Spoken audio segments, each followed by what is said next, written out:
Hello, everybody. This is Corey Washington, one half of Jupiter Cannons, and I have with me EV9, the other half of Jupiter Cannons. And what we're about to do is give you the rundown on a new Band of Gypsys selection. The first show, Machine Gun, from the Fillmore East, December 31st, 1969. And the first song that we have is Power of Soul. So what do you think about this track, EV9?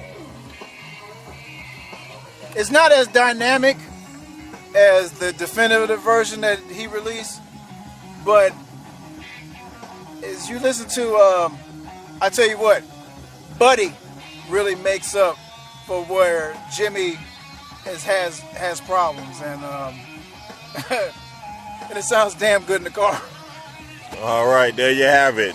Now, you were bringing out something in particular about the mix where you kind of felt the bass wasn't really brought out as Jimmy would have it at the original Band of Gypsys release, where he really brought the bass full, where it really thumps you in the chest so the brothers in the streets and the ghettos could feel it.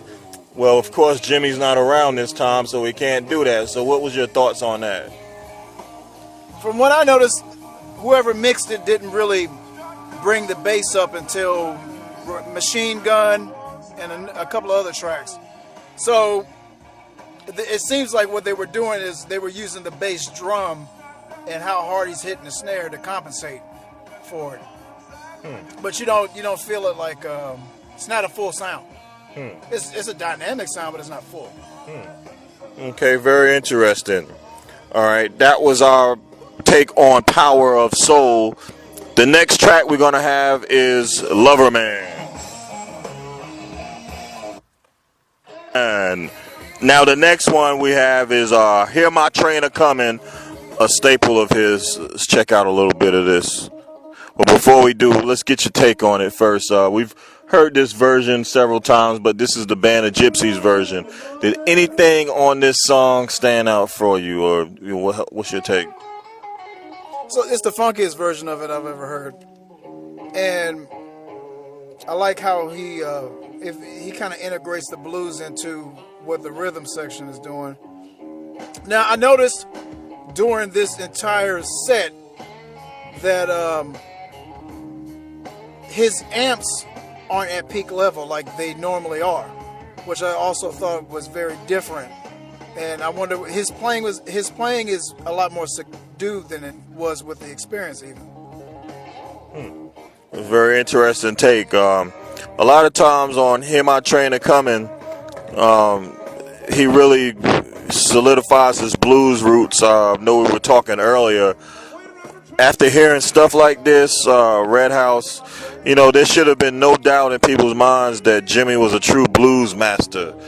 But a lot of times he doesn't really get that credit because of him being Jimi Hendrix. But when you got Buddy Miles backing you up, how could you not, give him his props for his blues riffs and so forth?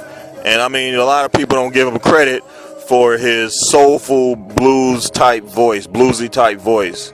He almost talks his songs, but he has the voice to do it, which is why a lot of people, when they cover his music, it sounds nothing like Jimi Hendrix, because only Jimi Hendrix can do Jimi Hendrix.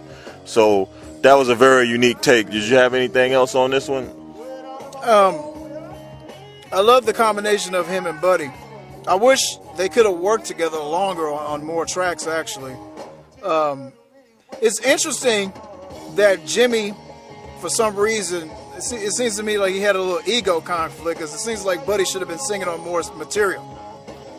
So that's my take on it. Right, I've heard a lot of people, I wouldn't say a lot of people, but a lot of the criticism that I hear, they're trying to say that Buddy's trying to take over, Buddy interrupted Jimmy and this and that. Whereas, when you talk to Jimmy or when you listen to what he was saying, Jimmy was always subconscious about his voice. And so he would rather Buddy sing a lot of stuff. But like you said, in the Sharon Lawrence book, she quoted him as saying the same thing, that Buddy felt like it was his group.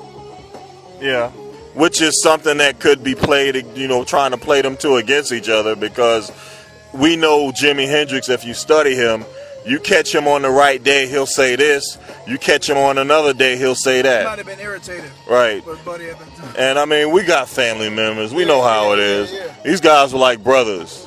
Billy Cox was the real laid back one, and he probably was the glue, for the whole Buddy was thing. in your face. Yeah. So with that dynamic, it seemed like you had all shades of the rainbow with the band of Gypsies. Yeah. You had hot, you had cold, you had warm. Yeah. Buddy would be what, hot? Maybe Billy would be cold, and Jimmy might be the warm in between. Yeah. So you had everything. Let's take a listen for a little bit right here.